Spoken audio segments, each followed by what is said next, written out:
മിശിഹായിൽ സ്നേഹം നിറഞ്ഞ ബഹുമാനപ്പെട്ട വൈദികരെ, സിസ്റ്റേഴ്സ്, മാതാപിതാക്കളെ, സഹോദരീ സഹോദരന്മാരെ, ഷാരബുധൻ കഴിഞ്ഞു വരുന്ന ആദ്യ ദിവസമായി വ്യാഴാഴ്ചയിൽ എല്ലാ ക്രിസ്ത്യാനികളുടെ മുമ്പിലും ഈശോ വച്ചിരിക്കുന്ന വിളിയും വെല്ലുവിളിയുമാണ് ഈ വചനഭാഗം. ഈ വചനത്തിൻ്റെ ഈ സുവിശേഷ ഭാഗത്തിൻ്റെ അവസാനം ലൂക്കായുടെ സുവിശേഷം 9:22 മുതൽ 25 വരെയും അതിൽ അവസാന വചനമാണ് നമ്മുടെ ഭാരതത്തിന് രണ്ടാമത്തെ അപ്പസ്തോലനെ സമ്മാനിച്ചത്. ഇഗ്നേഷ്യസ് ലയോളയുടെ ആവർത്തിച്ചുള്ള ഈ വചനഭാഗ വാക്യമാണ് ഫ്രാൻസിസ് സേവിയറെ ഒരു യൂണിവേഴ്സിറ്റിയുടെ ചാൻസലറായി അതിൻ്റെ ഉന്നത പദവിയിലെത്താവുന്ന പണ്ഡിതനായ ഒരു ഫ്രാൻസിസ് സേവിയറിനെ എല്ലാം ഉപേക്ഷിച്ച് ഒരു മിഷണറിയായി ഭാരതത്തിലും ജപ്പാനിലും ചൈനയിലും ശ്രീലങ്കയിലും, ചൈനയിലെത്തിയില്ല അദ്ദേഹം, അദ്ദേഹത്തിൻ്റെ ആഗ്രഹമായിരുന്നു, ക്രിസ്തുവിനെ പകർന്നു കൊടുത്ത് ഇന്ന് നമ്മൾക്ക് ഭാരതത്തിൽ ഇത്രയും ക്രിസ്ത്യാനികളുണ്ടെങ്കിൽ അതിൻ്റെ വലിയൊരു പങ്ക് വഹിച്ച ആള് ഭാരതത്തിൻ്റെ രണ്ടാം അപ്പോസ്തലനായ ഫ്രാൻസിസ് സേവിയറാണ്. അദ്ദേഹം ഇവിടെ എത്താൻ കാരണമായ സുപ്രധാനമായ വചനമാണ് ഈ അവസാനത്തെ ഭാഗം. ഒരുവൻ ലോകം മുഴുവൻ നേടിയാലും തൻ്റെ ആത്മാവിനെ നഷ്ടപ്പെടുത്തിയാൽ. നമ്മൾ ബൈബിളിൽ, POC ബൈബിളിൽ ആ ഒരൊറ്റ വാക്കിലാണ് കാണുന്നത്. ലൂക്കായുടെ സുവിശേഷത്തിൽ അത് വരുമ്പോൾ നമ്മളിപ്പോൾ കേട്ടതുപോലെ തന്നെ തന്നെ നഷ്ടപ്പെടുത്തുകയോ നശിപ്പിക്കുകയോ ചെയ്താൽ. എങ്ങനെയാണ് തന്നെ തന്നെ നഷ്ടപ്പെടുത്തുന്നതും നശിപ്പിക്കുകയും ചെയ്യുന്നത്? പാപം വഴി, ലോകമോഹങ്ങൾക്ക് അടിമപ്പെട്ട് ജീവിക്കുന്നത് വഴി, ജഡമോഹങ്ങൾക്ക് അടിമപ്പെട്ട് ജീവിക്കുന്നത് വഴിയാണ് നമ്മൾ നമ്മളെ തന്നെ നഷ്ടപ്പെടുത്തുന്നത്. അപ്പോൾ ഈശോ ഈ വചനം ഇഗ്നേഷ്യസ് ലയോള പലതവണ പാരീസ് യൂണിവേഴ്സിറ്റിയുടെ വലിയ പ്രൊഫസറായിരുന്ന ഫ്രാൻസിസ് സേവിയറിൻ്റെ മുമ്പിൽ പറയുമായിരുന്നു. ഓരോ തവണ ഈ വചനം കേൾക്കുമ്പോഴും ഫ്രാൻസിസ് സേവിയറിൻ്റെ മനസ്സിൽ വിഷമം, സംശയം, ഞാനീ പ്രശസ്തിയും പണവും എല്ലാം നേടിയിട്ട് എൻ്റെ ആത്മാവ് നഷ്ടപ്പെട്ടാൽ എന്ത് പ്രയോജനം? അത് അദ്ദേഹത്തിൻ്റെ മാനസാന്തരത്തിലേക്ക് നയിക്കുകയും ഒരു മിഷണറിയായി നമ്മുടെയൊക്കെ ഭാരതത്തിൽ വന്ന് അനേകർക്ക് ഏറ്റവും കൂടുതൽ ആ കാലയളവിൽ ഏറ്റവും കൂടുതൽ പേർക്ക് ഇന്നും അതങ്ങനെ തന്നെ പറയപ്പെടുന്നു, മാമോദീസ, ജ്ഞാനസ്നാനം കൊടുത്ത മഹാവിശുദ്ധനാണ് ഫ്രാൻസിസ് സേവിയർ. ഈ ഒരു വചനഭാഗം, അതിന് മുമ്പത്തെ ഭാഗം കൂടെ നമുക്കൊന്ന് ധ്യാനത്തിലേക്ക് എടുക്കാം. പലപ്പോഴും നമ്മൾ കേട്ടിട്ടുണ്ട്, നമുക്കറിയാം, എങ്കിലും ചിലപ്പോൾ നമ്മൾ ശ്രദ്ധിക്കാതെ പോകുന്നു.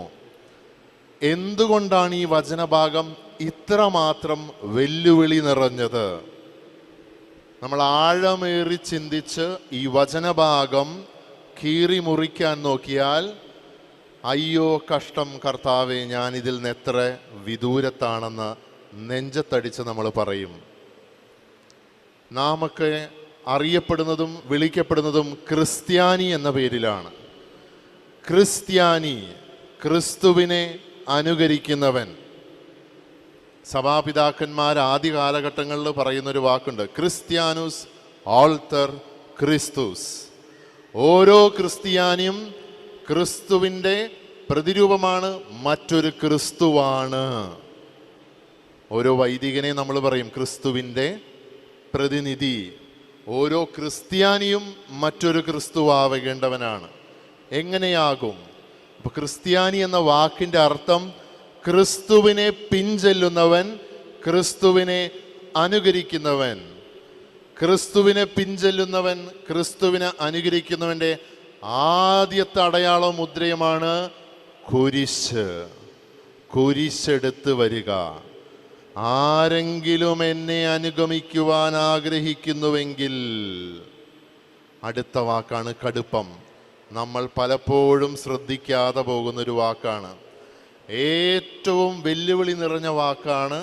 അതിൻ്റെ ആഴം നിങ്ങൾ ചിന്തിച്ചാൽ മനസ്സിലാകും.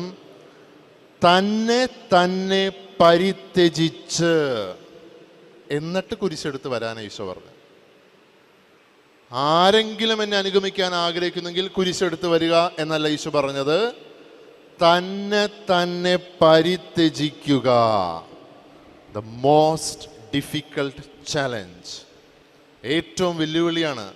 എന്താണ് തന്നെ തന്നെ പരിത്യജിക്കുക?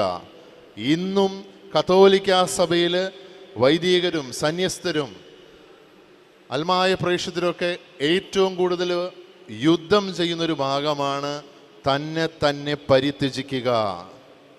അതായത് എൻ്റെ ഇഷ്ടം അവിടെ ഇല്ല, അവിടുത്തെ ഇഷ്ടം മാത്രം, ദൈവഹിതം മാത്രം നിർവഹിക്കുക എന്നുള്ള ബോധ്യവും അത് നമ്മൾ ചെയ്യുന്നതാണ് തന്നെ തന്നെ പരിത്യജിക്കുക. Deny your self.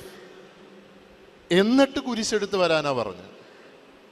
അപ്പോൾ അത്ര എളുപ്പമല്ല ക്രിസ്തുവിനെ പിൻചെല്ലുന്നത്.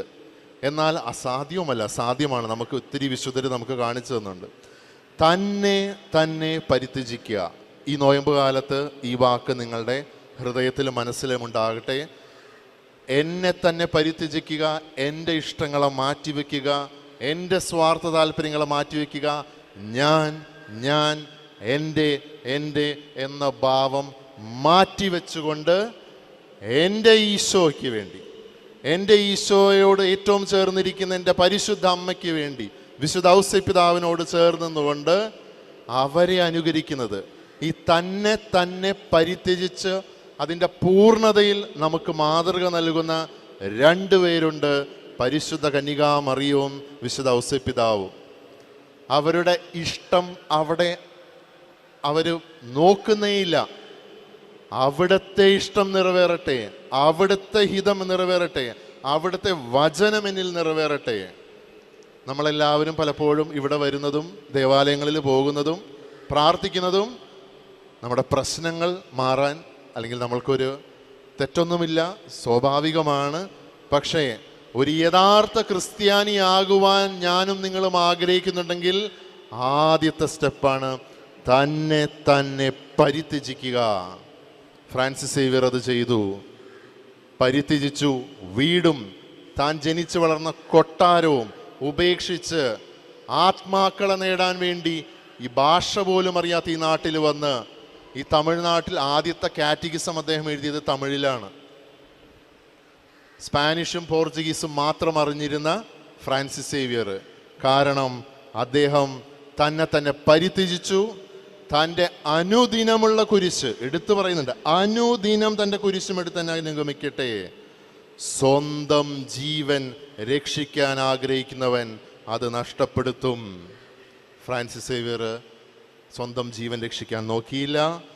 എന്നെ പ്രതി സ്വന്തം ജീവൻ നഷ്ടപ്പെടുത്തുന്നവൻ അതിനെ രക്ഷിക്കും. നമുക്ക് ഈ ദിവ്യബലിയിൽ ആ കൃപയ്ക്കായിട്ട് പ്രാർത്ഥിക്കാം. നമ്മളെ തന്നെ പരിത്യജിക്കാൻ, നമ്മുടെ ആഗ്രഹങ്ങളെ, നമ്മുടെ സ്വാർത്ഥാല്പര്യങ്ങളെ ഒടിക്കുവാൻ ഈ പ്രത്യേകമായി ഇഗ്നേഷ്യസ് ലയോള പഠിപ്പിക്കുന്ന ഈശോ സഭയിൽ